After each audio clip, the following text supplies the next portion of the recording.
to thank ProsperUS for allowing me to grace this market outlook webinar itself. All right. We will likely do every bi-weekly, and then we will come up with the things that we will come up new contents, and then allow all of you to make informed decision in the financial market. But first of all, in most importantly, please do remember to open a ProsperUS account, because without them, I won't be here today talking to all of you, especially my old friends. All right, please kindly give us your kind member to open a ProsperUS. So my theme on the market for this year 2023 is I think last year was really, we see a very strong bearish market in the Asia market. We see Hang Seng was down, and we see the US market was whole year in a bearish corrective wave going down. So this year, although it did recover slightly, but we are still in a turbulent time. We have not seen any high yet. We have not break any new high. So this will be a challenging time for us. So without further ado, let's start. Before I start, same thing, a very, very important disclaimer is that whatever we share today is just our opinion. My opinion is just for reference purpose. So do not make any trade call based on what I've shared today. So yeah, do your own due diligence. That's the most important as a financial investor, whether you're retail or institutional. All right, so today I will just cover some of the things. So I will leave most of the time for the Q&A. And then I think I will want to do the overview of the global macro environment globally. So I won't cover much of it. So I will just want to go into the roadmap. All right, so the GPS of the whole system, whole global macro environment. What is the sentiment now, and then how can we position ourselves going forward on this? And then next, I'll do some of the technical outlook, which is by the way in the slides. I'll do US, Europe, and Asia. Asia, I'll do more of the China outlook itself, and then some of the live chart reviews. I think some of you are familiar with me. I think exactly a year ago, you can know that I welcome Q&A. And then, but I will use this chance to see what are the derivative and financial instrument that we can leverage on, depending on what's your risk appetite, depending on what are you comfortable. I think ProsperUS, you say it, we do it, we have it. All right, and then how shall we minimize our risk and then maximize our gains? And then lastly will be the Q&A, which is most of you guys the favorite of all. Okay, so without further ado, I think I got 3 key themes in 2023. First theme, I think last year after the 20th Party Congress, and then China was facing some overwhelm or protests over the view of the zero COVID policy. So China reopening has already reopening further and has already proceeded into normalization, especially after that recently the border travel between Hong Kong and Macau has been lifted. So we believe that this actually, when this news hit the street, market rally like let's know tomorrow, especially the CSI 300 has already break above the 4,000 level and has already since sustained it. Though we see some overbought scenario and some of the signal, but we see some strong support for the Hang Seng Index this morning, especially there's a bullish engulfing that was actually seen in the Hong Kong market. All right, the second thing is inflation. All right, inflation is really a pain.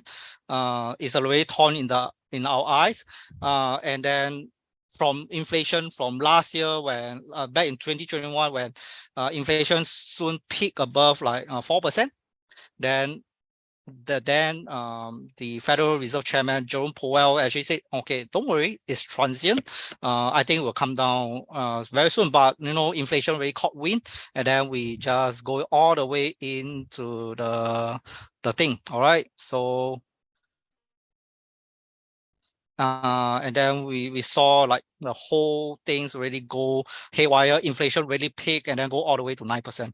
But although 2023 at the start, we can see steady decrease in the inflation, but really has it really come down? So both US and the European Unions, and UK itself, they have both diverged view on the inflation itself, and then this will effectively affect their rate policy. And lastly, I think since last year 2022, the Russian has invaded Ukraine and has been as already prolonged until now. I think on the side note, I think what caused the Ukrainian conflict to last so long is, first of all, the Starlink project that's headed by Elon Musk, and this really helped the Ukrainians to timely defend the missile attack from the Russians. All right, so that's why, quote unquote, you can see Tesla shares really fly up recently. All right. Okay, so but there's also fears I've read somewhere else on this. Some sources, I think food shortage is really some sort of like will really come to pass. All right, will we experience food shortage or not?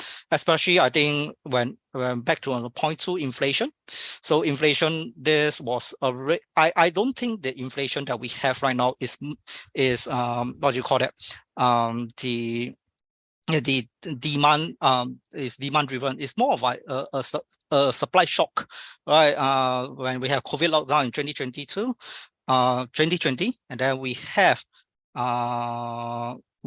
a lot of things, like the Suez Canal. I don't know, is it still freshly imprint your mind and or what or not? So yep, this is what caused the supply chain, the backlog, the domino effect that caused the inflation to really run down.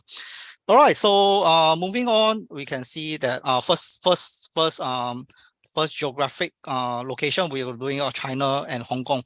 So the reopening up the story, it really announced some changes, and then it officially opened its border on the 8th of January, right before 3 weeks before the Lunar New Year celebration starts. But however, I think the recovery in China post-COVID, what I mean is the economy and the social political issue in China itself, the recovery, it do remain a question mark to me, as the economy growth has much catching up to do after a 3 years hiatus of production. So it means to say that, the Foxconn last year, where the factory was shut down and stuff like this. So this really caused a lot of issues on this. On the production itself. So GDP will be affected by the production itself. All right. And then lastly, I think Sino-US relation is back in the hot seat after the spy balloon was shot down by the US military. This one is I think just a few days ago, over the weekends. All right, when this really got me thinking whether that is Xi Jinping is really holding on to his power, and why does the balloon suddenly flew to the to the border of US and North Carolina, and then when the Secretary of State is coming to visit China during this catchy period. All right, so this really bring up some questions. So we have to start questioning is what is going on behind all the news that we've seen. All right, so this is the purpose of the webinar today. I'm going to share my view, but just take it a piece of thought. Just want to get your thinking about what's going on. Okay, so GDP growth, we can see this yearly since 2014. We can see that at a point of time, 2014, we saw that the GDP was actually experiencing some sort of where the economies will say, oh, China is slowing down, right? It's going below the double-digit growth at the start of 2013. All right, and 2014, we see a steady decline, and then 6%. And then over 6.7, 6%, and then 2020, it goes up to 2.2%. Because of COVID lockdown at a period of time, and then 2021 returned back to 8.1%. This is not surprising. This is just that because it's a backlog of activity, suddenly a surge, and then just cause a spring up. But you see that 2022 last year, we have a staggering growth of only 3%. So it means that China really has, like what I mentioned earlier, China really has much of a catching up to do.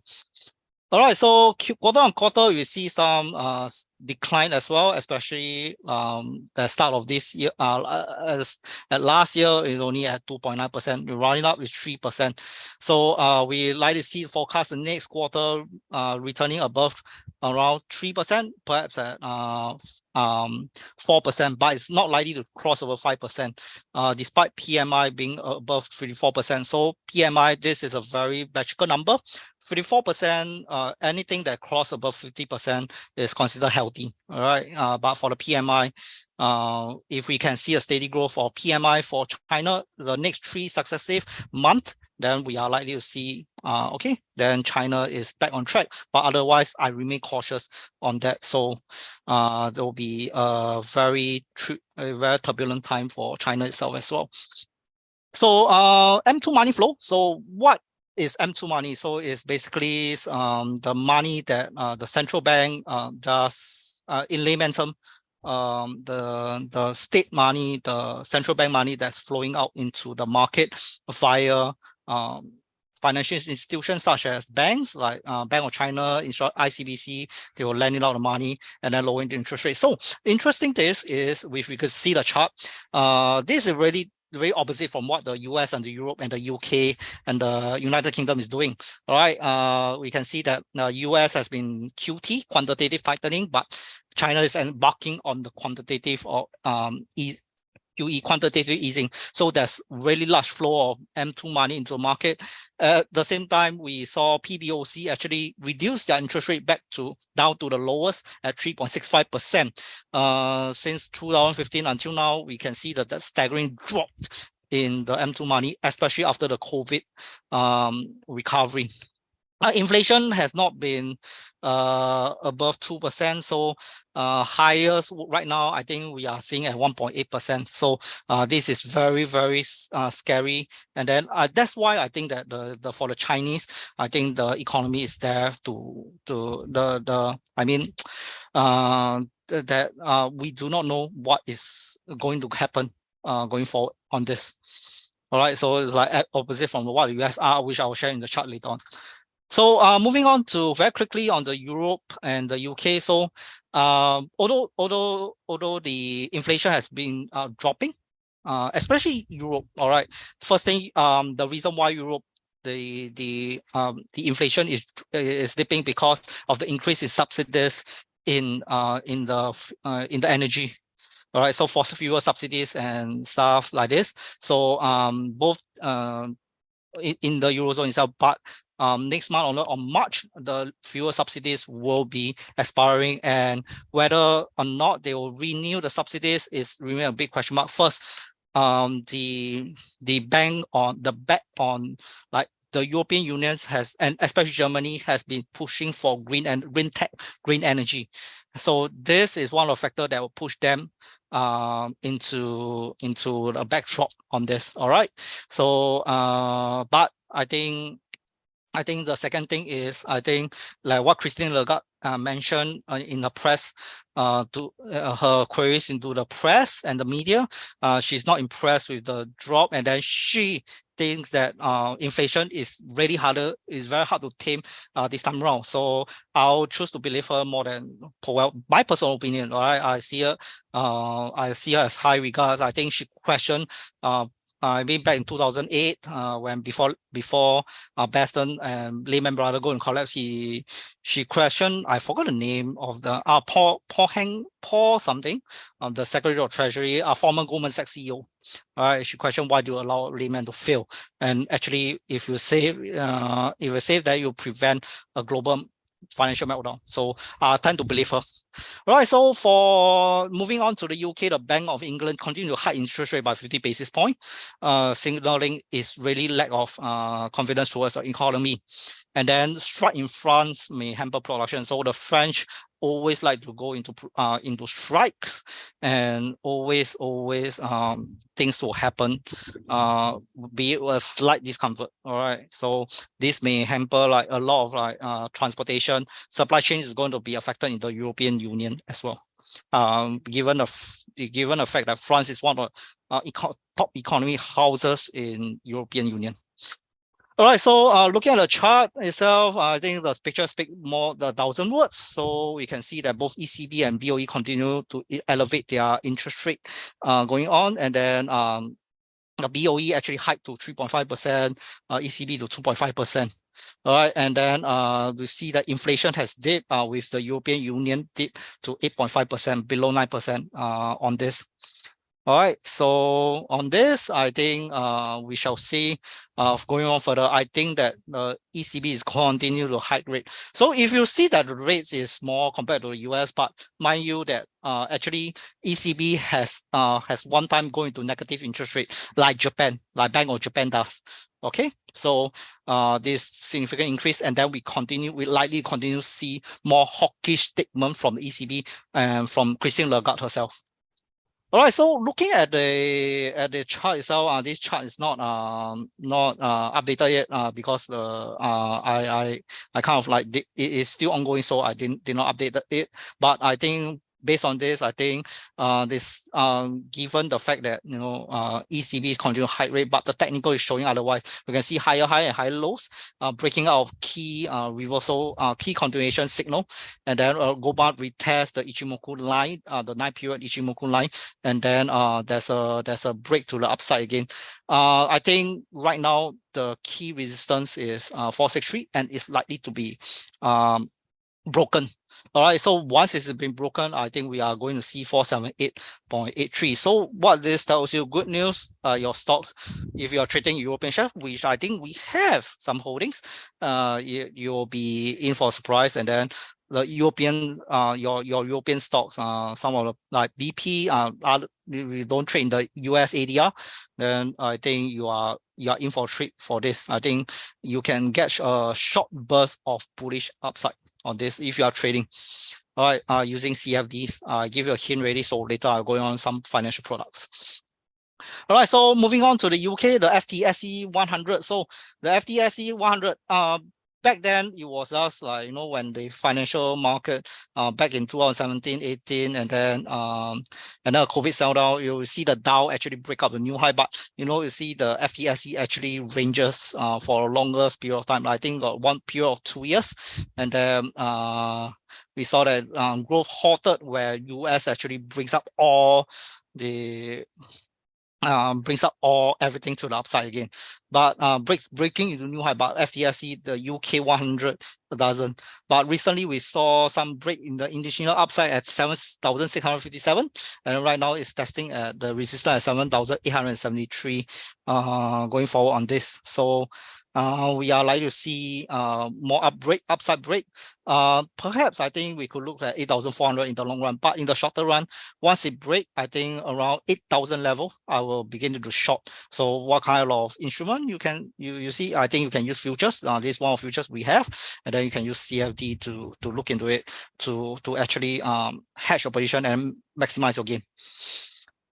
All right, so moving on, I think this is a daily chart. I think the Elliott wave count shows that we are in the leading diagonal 5-wave pattern, and A, B, and then we are looking at one more C wave to 8,000 before coming down to test a support at 6,963.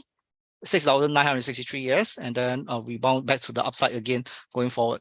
Looking at the technical indicators, our RSI is above the 60 levels, so it means that technically right now it's kind of a bit of an oversold region. So you can either, if you're going for a short term, you can either short it and then go up and then buy back on the rebound, and really a short-term strategy. So if you're interested, I will show you like what should we do after that. I think using a chart, and then I go on and then place order and stuff like this. All right, so I think time a concern, so we'll move on to the US. So first thing, job data hints of no easing. So last week we see the non-farm payroll actually exceeded 500,000 jobs being added, but is really the job market coming back strong, or is it something else? So when I reach the next slide, I will just explain to you. Remain robust, but like I say, 500K job. I think, is it a double entry, or is it just plain 500K? This is a question that that will be asked. Right, inflation is likely to be sticky. It's not going to go down to 2% like what the Fed has already, the Fed's target. And then as such, I think the Federal Reserve already saying that they will continue to hike the rates to bring down inflation. But my personal opinion, they seems to think that, you know, by hiking rates is like I do A, then will result in B. So it's not going to, I don't think it's that easy to happen. So I think the government really has to step in to really solve the fiscal policy. I think right after when Biden was elected president, and then when Fed was doing their QT, where reverse repo happens to the Feds, and then Biden on the other hand, fiscal policy, he ramped up spending, forgive the student loan debts and other improved infrastructure spending. All this, this really is one of the key reasons that why inflation was up during this time. So we really got to be very careful on this, on how we're going to see all this. All right, so this is one of the articles I see on Financial Times. Means that this article really tell me something. I read it and I agree with it. The facts and the market are not insane. Means that on certain extent, Jerome Powell has already lost some of his credibility, and then by giving some sort of half-hearted kind of reply, unclear comments to the press and media, and then whether are they going to, ever since it started from the transient, inflation transient time, all right, Jerome Powell has certainly lost some of the confidence, and market is not going to buy his word right now. Reason why is because despite rising interest rate, we saw much of the borrowing costs do increase. And then we saw, this is an interesting fact. If we know that the M2 money, which is highlighted in the orange line, liquidity seems to be running steep again. Like I think the Federal Reserve is like secretly ramping up the QE. All right, this period happens when there's a strong tightening where the reverse repo happens. All right, what I mean by reverse repo is financial institution has excess cash. After they have dumped into the stock market, they think that stock market is not going to give them returns. And when Fed rise interest rate, hey, good news for the banks, also the financial institution. I'll park my money with the Federal Reserve for overnight interest rate to earn some money, and then I'll take it out again with some interest going on. That's why you can see the financial sectors, despite some correction, I think XLF, all this like Goldman Sachs, the banks like Goldman Sachs, BAC, Bank of America, Citibank, they are still maintaining their uptrend on this, based on this. One of the factor is this reverse repo. All right, so next one, I think unemployment. One thing I wish I promised I will touch on. First thing, we saw really unemployment rate really deep below the natural rate of unemployment at 4%. And you used to be 4.5% during Trump era, so now it has reduced 4%. But is it really the case? First, let's dive into the chart, and then we see how the job market is affecting the US market. Is it really the 500K job? Is it double entry, or is it just pure 500,000 people are working? So first thing, we saw labor force participation rate has been on the rise since April 2020. People are in need of a job after losing their jobs, and then it went back. And then job opening still remains, but there's one thing during the time in 2020, in the later half of 2020 and towards 2021, much of the jobs are unfilled. So that's why you can see it increase back above 10 million. Once it rocked around at 11 million on the mid of 2022. Then we see a steady decline, and then we are rising back again. Another thing is, since that there's so much labor force participation rate, and then while the unemployment rate is going down, are we going to, is it because the 500,000 job added? Is it because one person are working 2 or 3 odd jobs to meet and meets in America? So if you watch American documentary, they often says how the poor are surviving, how the things are going on, and stuff like this. So and stuff like this. So are we really seeing the really people are we really seeing, like, you know, a healthy economy, or just people working their slocking their best to meet ends meet? So this really this is a question that I want to bring all across everything. So don't look at data on the raw figure, don't look at things like think dive into it. I mean, go and search for data. Unfortunately, there's no data that says that there's one person is working 2 or 3 jobs. This is based on my hunch and based on my some sort of detective sense on this market itself. All right. Okay, so next one, before I go on to the live charting, so I want to bring up the cross from 2018 to 2022. We see how the Dow Jones Industrial Average has already completed its down wave. Okay, so first of all, we see a strong up wave since 2020, and then completing a corrective wave 4 at the March of 2020, and then we form up the final 5th wave on the primary phase, and then we are seeing a corrective downside, double XY, and then a triple tree corrective wave going forward. So this January, last year we saw some bull run, and then right now it's consolidating. So there is a chance that that if it breaks the December high, I think it has been broken. So later we will revisit it. There is a chance that we might retest back to 36,000 before we decide on coming down. My gut feel tell me that the second half of this 2023 is not going to be a very good feeling. First, we are into a phase that there's a popular sell in May and sell in May and go away, that thing. And then on September itself, the start of third quarter, we saw we are likely to see some sort of like a broadening kind of triple witching. So where futures, options, and some of the market is going to come crushing down on this. All right, means that all expire at the same time. That's why massive selling or repositioning, it will happen, and then this will escalate the sell down. And then always, I don't know why, the financial market happens during the sell down. A very strong sell down happens on September or October period. And then do you think a recession will happen? I think not, but we are in a threat of a prolonged inflation. Means that no recession. This is the first scenario, no recession, but we are very much in kind of like a pain. It means that inflation is going to bug us. I think if you go out right now to buy your food, your GST 8%, one thing, service charge, I think if I'm not 11%, I didn't really take a look, but I try not to look at the receipt sometimes because it's kind of like scare me, and then make my heart having a heart attack after that. So and then having healthcare costs is going up. All right, so these are things that I want to touch about.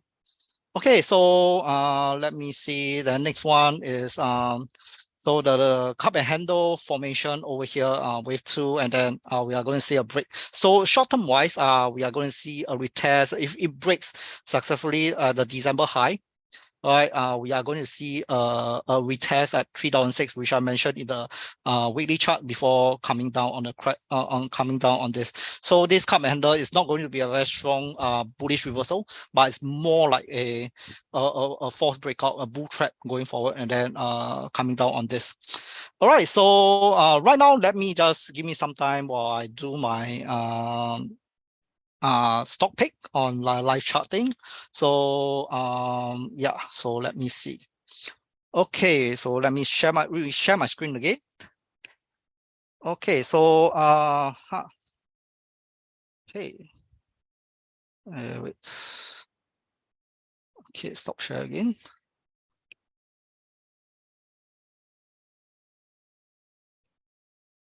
Okay, so we are going to share the screen. So first up, I think Baba, we're going to start with Baba. So let me see, let me log in again. So this is a demo account, by the way. But if you want the most accurate pricing, sign up for live account. All right, remember to open the account with us. All right, it's hassle free. All right, it's going to be very hassle free because you can just use my info. All right, I remember I remember I checked that somewhere else. All right. Remember, support us, please, so that we can keep the webinar going. Okay. If you want to hear me speaking more, sign an account with us. All right. Thank you very much. All right. Okay. So that's not the end, but let's see. All right. So I can see some. Okay. So first thing. All right. Remember just now I shared that what are we going to use it? Okay, what instrument are we going to use it? So given the sentiment and stuff like this, are we going to buy? Are we going to do whole on equities where is dollar cost averaging? All these are past tense. All right. I think there's a new way that we can use it. First, CFDs. Right, people use CFD because first thing CFDs why is popular is because of its leverage capability. What I mean by leverage is you can use little money, all right, leverage on your expertise, on your knowledge on stock market, and then make a quick killing, and then your returns will double or triple on this on this estate. All right. Okay, so this is one of the things that we should really look on it. And then okay, so let's do a trial run on things. Okay, so if CFD, what should we do on BABA? So BABA right now, first thing technically, what are we looking at? BABA is on uptrend, all right, despite some correction, but I think we are testing some resistance between 115 to 120. And then it came down after that, hitting the bearish gap selling, bearish gap zone. So there is some sort of weakness, oversold, bearish divergence going on. Directional movement index is heading down, means that weakening of the bull trend. But we see that prices still remains at a key support. Where are the support that we are looking at? So first, we are looking at these levels at 104.2. Okay, I'm going to move this away. And then we're going to see then this the port over here. So Hong Kong BABA shows something. So we saw some three consecutive daily periods remain supported on this. And then what can we see? All right, there's some sort of accumulation going on the 1 hour chart. Never mind if it breaks below this level. So if we have a stop loss here and then we target above like 130, I think we are able to net gain. So this risk to reward ratio, even you want target this, we have 1.75% ratio. All right, so if you want to go into 130, we got 2.69. So that's fantastic. All right. Okay. All right, so this is what we have, and then the only thing that is on this 22-day exponential moving average. So once we know what we're going to do, CFD. So I'm going to touch on CFD first. Okay, so what we're going to do? Okay, so we have this CFD. All right, so ProsperUS, really? One more time, please open our call with us. Okay, thank you. All right, so we're going to trade. Okay, so right now the market is closed, so we can add new trades on this. Okay. All right, so we can do spot buy. Stop buy means that you're going to buy above the limit. So limit or market buy. All right, then you place an order. Quantity. Remember the quantity do factor in your the stop loss and levels as well. So do have add profit and place orders as well on this as well. Okay, so yep. All right, another strategy we have. So BABA, we think that okay, scenario one, we think that BABA is going for a short term, but is going to have a reversal over here, like what I have plotted on this level over here as well. So there may be a sell down going on at 115 to 120, going down onto the downside again. So what can we do? So option strategy, we do have option over here. So this is an option chain. So first thing, you think that is bullish. So on the short term, so what can we do? So this is optionstrat.com. I found out when I was trading my option testing on because I'm a very lazy person, so I don't want to do it on a daily basis. So okay, but disclaimer, this is just a what do you call it, a guide to you only. All right, so we can do a long call on this, open visualizer, and then we see how is it going to light. Okay, so first think we're going to, so let's see, BABA is at trading at 104.2. I want to buy, let's say 105. We think that BABA is going to reach, have a sell down on to 10 on this. So I'm going to buy maybe aspiration 16 days because it's cheaper. So max loss. So we're going to buy call at 106 spot. Okay, so 105, and then we're expecting BABA to reach this 115 on this. So we have a next max profit infinite, but I think you can calculate the profit factoring the decay all this, and then we go into this. So we are looking at one of the thing, and we can just buy on it. All right, so and then we just, so just on 105 strike price 105, we can do on let me see. Okay, so option strategy, we do have buy and then buy vertical. All right, and then once buy and then price debit, you can just increase or to allow people to have more, to have people sell to you the order and stuff like this. And then you go and remember to factor in the expiry date on this. So one day, no, I'm going to maybe February 16 days. So we're going to buy all this. All right, 105. Okay, so we're gonna buy and trade like this, simple, right? Okay. All right, so this one, and then okay, so I'm going to take a factor on is there a, okay, so this is a very strong credential by Yuantak. Is there a sell put option available on the platform for various individual counter? Yes, we do have.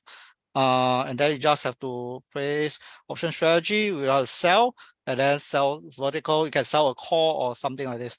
All right. Let me just explore the whole thing, and then the next session that we will just trying again. Okay. So thank you, Yuan Tak, for your kind question. But remember, don't sell anything naked put, don't sell naked call. Always do a strategy in place. So we have something like just now we saw a bull call spread or the bull put spread. All right, so always use so if you think that is bearish, so like you think that BABA is short term, and then we'll do a bear call spread. So a bear call spread looks something like this. So you think that BABA is going to have a reversal near 115, for example, then you just have to 110.106, and then we just have to put a call. You just have to maximize your loss, right? So a call 90, or this, it means that no low volume. Okay, but it's okay when the market open. I think there will be volume going forward. So you just have to max loss. If it got exercise, all right, your buy call got exercise. This is your max loss on this. All right. Okay, so I think that's all for my sharing. I just share, I promise you, all of you, that I'll do a Q&A on some of the stock outlook. So I think I'll answer the first question before I go to Angela for S&P 500. All right, so those who want to ask me about anything about Hong Kong market, Singapore market, about the US market, any stock holder you want to ask, please type in the Q&A. All right, I suddenly feel very much like suddenly empty. So I haven't seen Q&A that long. So please ask a question. All right. Okay. So what's the commission for option contract trade? This one I need to check for you. I supposed to check today, so it slipped on my mind while I was doing some report. So please I will check it out for you, Mark. All right, I think I know who you are, so let me know. I think comparable. I think we are comparative towards the who do you call it? TD Ameritrade, TOS. Think or swim, Futu Tiger. I think we can beat their price. I think. All right. I think there's nothing we can do. All right. Please have confidence in us. Okay. So first question. Hi, Warren. Do you mean that Fed is raising M2 money in back into equity market. I thought Fed's in quantitative tightening mode to reduce causing weakness in US market. Yes, so just now my slides, there's some sort of like a return of the rebound. So it's slight rebound after tightening, but I think the Fed is just releasing some of the money into quietly back to the market. I think they just want the whole market to be stabilized, all right, based on the M2 money. But overall, it's still on the tightening mode. Okay, so I hope that answers your question on this. All right, US equity market. That's why you see that from the Dow. Okay, you can look at that. From that, I think we saw a very strong bull run since the start of October. All right, means that people, let's see, after that, after finishing a 5 wave, we still see a very strong upside on this. All right, so this is one of the very strong evidence on it. All right, so next question. Can you share your view on S&P 500? Thank you. Okay, can, sure. The SGX one I will share later on. So SPX 500. So for S&P 500, first thing, like the Dow, I think yesterday we saw we have already seen like some accumulation going on over here around at 3,800 levels, and then it brings up breaking out of the ascending triangle, despite a bearish harmony that was seen yesterday after some comments from the Fed. I think the investors are very worried, but hey, we are back into the uptrend. All right, first thing, prices, the S&P 500 goes all the way above the 252-day exponential moving average. And then despite, I think, anything a correction down, no showing any chart. Now let me see. Oh, I know why. Let me see. Okay, so okay, so yeah, so I think you can see, right? Okay, everybody can see. Yeah, so sorry. I think I know why, because someone showed the chart for the slides for the Q&As. Apologies on that. I forgot about that. So haven't been using Zoom. Apologies. Sorry, guys. All right. So we saw S&P 500 on the downtrend line, very strong. I see some accumulation back at 3,008, bringing up in a three-way fashion. So if we're going to use the Fibonacci expansion tool, and then we are going to see a return back up to 1.236%, and then there's a upside on this. All right, so I think there's a potential that we might see a pullback back to 4015 before rebound to the upside again. I think midterm target we can expect 4,003 on this. So two levels I will be looking at 3920 and 4015. So if we're going to use it to do it, I think will be on SPY. So for the SPY, I think we saw the same scenario. So we can wait for a pullback, or I would suggest buying now. So if you want to do SPX, I think you want to do pure S&P 500, the one that was 4,000 levels. You can do it on S&P 500 CFD on it as well. All right, but remember to set a stop loss to avoid margin call on that. Okay, so this is the S&P 500 on that, and then okay, so I think done. So Meituan still can buy or not? Okay, so this is the thing. All right, Meituan, of course, anything you got money, you can buy. All right, that's a joke that I have always. So Meituan, what are we looking at? So first, I think I won't buy for now, despite there's some bullish reversal going on today. But like a bullish counter attack we have. So any upside we have, right, is likely going to see testing 162 and then reverse down to the downside. But it's still within the range. All right. Meituan right now, still, if you're going to plot the uptrend line, and then based on the exponent moving averages, we are definitely on the downside. But I think you want to buy on rebound, especially on this downside trend. I think we can look at a reversal down to the downside at 136 to 143.34 levels. These are the zones that we are going to look at to aim for rebound to the upside again. All right, and there's a one more level, 129.09 is the level that we can actually look at on this. All right, so if we can see, these levels 136 to 143.34 are the levels we are going to look through for a strong buy. All right, so you ask me, Meituan can buy? Can, of course.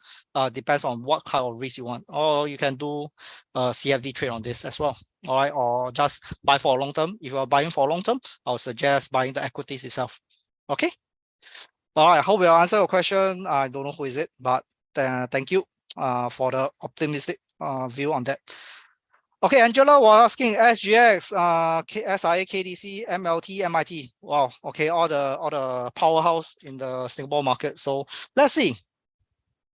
Okay, so for SGX, recently I did release a report on this. Went up after breaking out a flag, but it remained weak on this. So right now it's on the losing end. But if we look at the counter, I think we got a falling wedge kind of pattern. And then we are going to look on the upside again. All right, but right now it's consolidative. So two scenario. First scenario, going the range bounce scenario. Second, we are going to look for further downside towards this level at $9.03 before going to the upside again on this. So I think the breakout still really not very strong.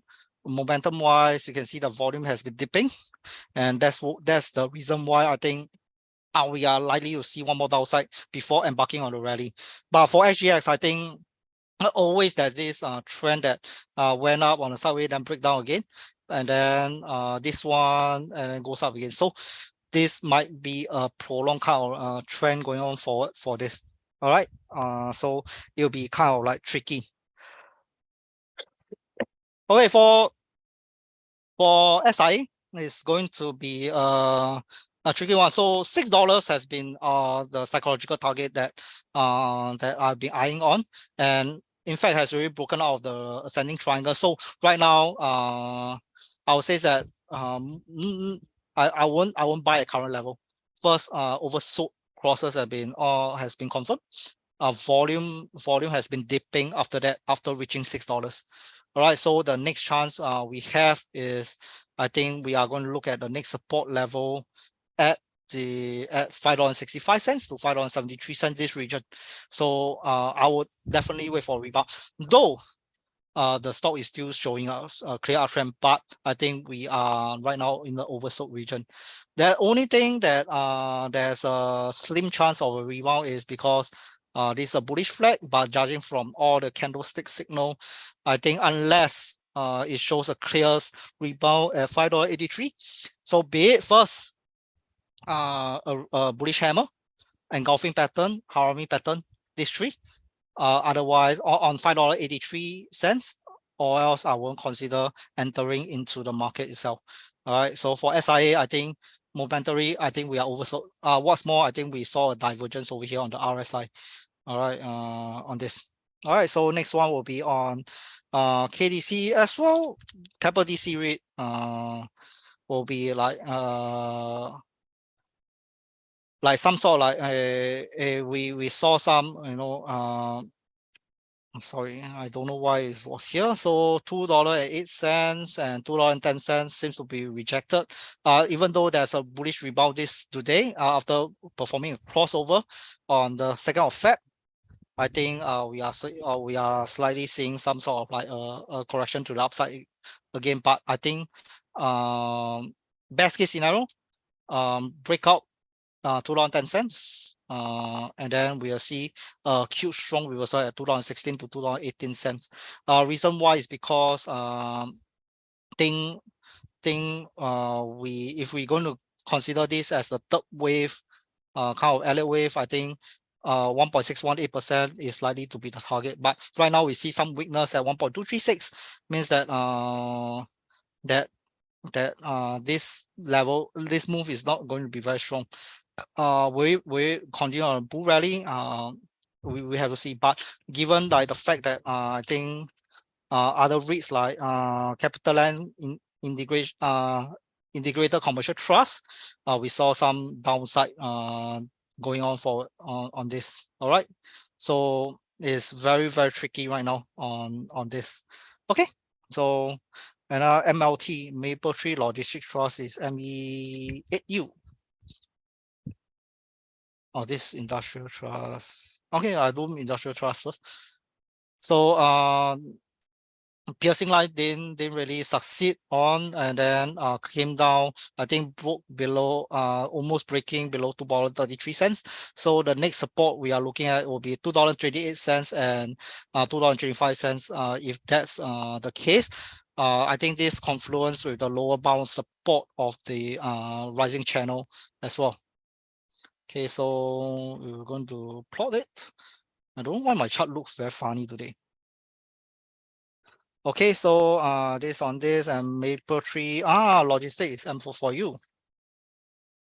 So for Maple Tree logistic, I think also upside. I think some rebound above the 22-day exponential moving average as on this.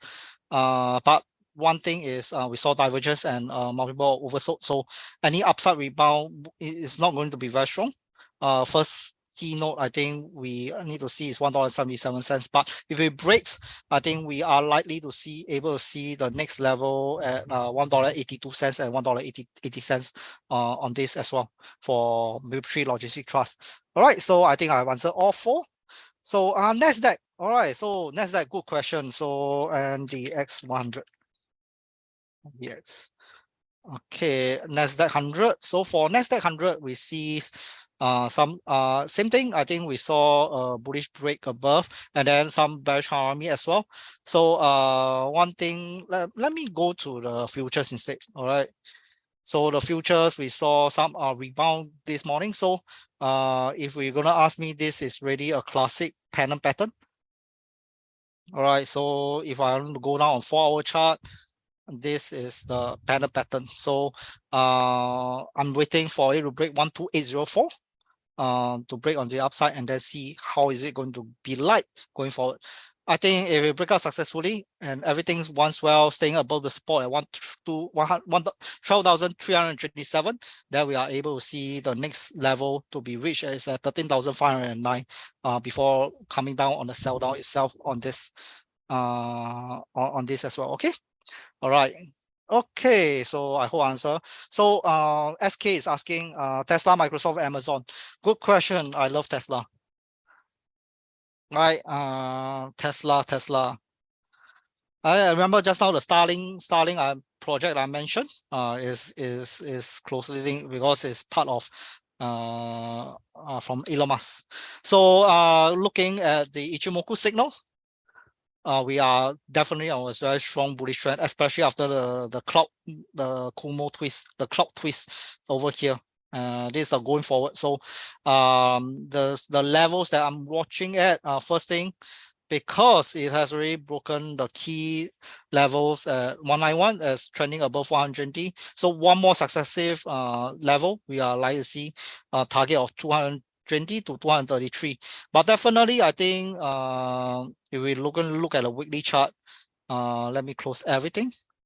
We have already completed a 3-wave now. So likely longer term period, we might see some pullback at 220 to 230 levels. Find back is support at this level at 161, and then it's going to go up on wave 3, perhaps to the 300 region at this resistance line 315 to 325.53. All right, so this is my view on Tesla. And also one of the classic technical action we see on Tesla is the V-shaped bottom on this. And despite some oversold crosses we've seen, I think Tesla still defy gravity. So even that, I think even there's a sell down, I think at near 220, now I think that the next level is at $165 going forward on this. All right, so Microsoft, one result was recent. Thing is, right now we are at the near the some sort of like the quote unquote the supply level. strong sell down previously on 26 August. So there was some huge selling order pushing up price. Bullish Morningstar, but bearish candle came down, closes below the close on Tuesday. So we are going to see how is it like. I think I still remember fantastically bullish on this. First of all, I think we see a very strong bullish action or 3 bullish golden cross on Microsoft. All right, so I think the next level to buy is at 257 to 260.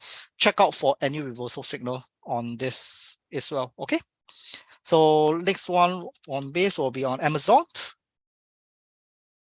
So for Amazon, we can see a island reversal. So things it pulled back into a cloud and then going to hide out. I think there's one more upside perhaps, but it's not going to be strong. I think 105.35 is going to be capped.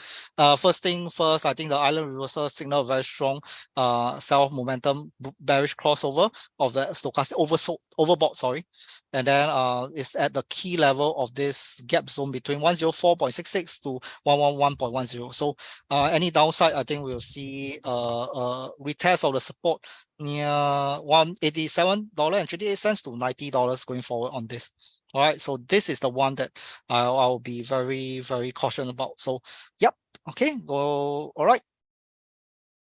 Okay, so next one, Yuan Tak asks, what's the good price level to accumulate for TSM? So for TSM, all right, TSM, okay. Oh, I remember you. Yeah, I remember you love TSM. Okay, so for TSM, the run up has already gone up. I think you see some bullish action, inverted head and shoulder ongoing. Looking at the Ichimoku itself, I think it has regained the uptrend. But yesterday, the bearish price action on this pre-market is 96.35, but right now it's very, very tricky. All right. We do see this panel continuation pattern. So if it breaks out of this level at 97, then we are seeing a return of upside. But if you were ask me where are the good levels to accumulate, right? First will be on this level at $83.48. Another level will be nearer level will be $92.15 on this. If you want to buy on the rebound on this. Okay, so but I think if you already asked me about the trend, I think we have seen a higher high, high low breaking out of the downtrend line and the inverted head and shoulder. So right now climax up, bullish panel pattern. So I think we are able to see one more little upside. But despite opening up on this, but it didn't have a pre-market up above 98. So this is one thing that I'm worried about, because on the 4-hour chart, you can see that this is clearly a very clear supply level and the sell zone that we are seeing. So there may be a push back down to 91.87. So this is what I think about the market psychology on this as well. So for TSM, won't recommend on buying on the high. So good question on this. 91.87 and 83.48 are my level that I'll be watching out for TSM. All right, so I think we are almost done around 8 p.m. Is there any final question to ask so that I can keep it going? All right, don't be shy. I know you know some of you know me for quite some time, so just ask a question. All right. Okay. Right. Okay. Key side and okay, I will answer key side. Agilent is one of the one that do okay. So Agilent, I think one thing I like about Agilent is because it is going on upside, 3-wave corrective down, breakout on the upside itself has been ongoing. But on the daily chart, I think we're seeing some sort of like a consolidative pattern. So right now for Agilent, is much more like kind of like a consolidated phase right now. So no clear action for now. But if you already ask me on this levels, so we'll be on 140.72 and next level, this level at 127.94. But of course, I think that 140.72 will be the very good level to hold on for a buy. Also another level to look out for if you are more risk taker, will be on 149.69. If as long as price sustain above this level, I think you can long at any spot price you have over here. But mind you that this is kind of like if it goes lower, I think there will be a diamond top on this. So I will be much more caution on this. Keysight also I think is a competitor to Agilent. I think the same thing. I think false breakout on 30th of December came down, and then right now we are looking at some bearish harmony pattern. So we might expect a pullback on this. So a good level to watch out for will be on 170.27 on itself. All right. So HSI got 2 questions, so I will just only do HSI. So HSI today, thanks for the question because I do want to touch on it. So HSI today bullish engulfing on the flag pattern, closing above 22-day exponential moving average, a sign of a very good signal that we are going to upside. So actually I did have a post on HSI on this. So where's it? So this is the HSI futures. I did on this, so there's some sort of bullish rebound. So it did rebound carefully over at 211.03. So if we go down onto a 4-hour chart on the HSI, you see that it's covering the gap. So double bottom breaking out of the resistance. So next upside, if it breaks, I think we are looking at a short-term upside to 22,600 on this. Okay. Bitcoin and crypto. Okay, so I'll do Bitcoin. All right, let's see the futures. I think I'll just only do future because I think so Bitcoin actually rebounded and then clear above my key resistance at 21,000. But we saw some sluggishness on this. So I think return back to 21,000 is likely to be a next rebound to the upside. But if even there's a rebound at 21,000, I won't think that there's a clear upside. That there won't be a very strong upside above 30,000. In fact, I think that 27,200 will be the level that that many people will exit for a sell on this. All right. These are Bitcoin CME futures. Okay. Between the Hong Kong and US market, which has better upside? I would say that the Chinese market, the Hong Kong market will have a better upside given the fundamental outlook which I shared earlier on. But one thing is conscious that Hang Seng, the Hong Kong market is kind of like overbought at the moment. So unless it breaks 22,600 on the Hang Seng, I will remain cautious on this. But there are some stocks I think can look at it for the reopening play based on technical front. First one will be Haidilao. All right, so for Haidilao, ticker code 6862. I think our ProsperUS, we do have one on that as well. So a bullish a flag and then return on the upside. Will be on 252 exponential moving average, a break to the upside. And then I think short-term wise, I think if you want to go for a short-term play, you can. I think we can look at potential 16.27% upside on this itself. All right. Stochastic, we saw an oversold crossover, so it will be likely a very good counter to go on this as well. And then Xiaomi, you good? Yeah. Okay. So Xiaomi also another one. But Xiaomi kind of like oversold right now. Xiaomi, sorry, my internet connection. Okay, Xiaomi return upside, but I think I'll be very cautious because I need to see one more success upside to break $14. So if we break $14, I think the next levels that we can see will be on a very strong. Okay, let me see. Okay, let me just take out the 50, 20. Okay, so uptrend has certainly arrived, but $14 need to be broken. So if $14 can be broken, I think the next level to target will be $15.73 for Xiaomi. All right, this is a rounding kind of bottom. So we saw a large downside going forward. So 3/4 bottom on this. So whenever I see a 3/4 bottom, it's some sort of like signify that hey, the early bull trend is likely to follow on this. Okay, so WuXi Bio is WuXi Biological Cayman 2269. So WuXi, good. Okay, very good. I think we have one more upside to wave 3. I think we have one more upside to wave 5 of the subwave. And then if this breaks up successfully, then I think we are seeing at $85 on this as well. All right, oversold as well after filling out the gap. But I think a challenge remains breaking above the resistance gap resistance zone at $66.12 on this. Okay. So but I think short-term target we can see $70.90.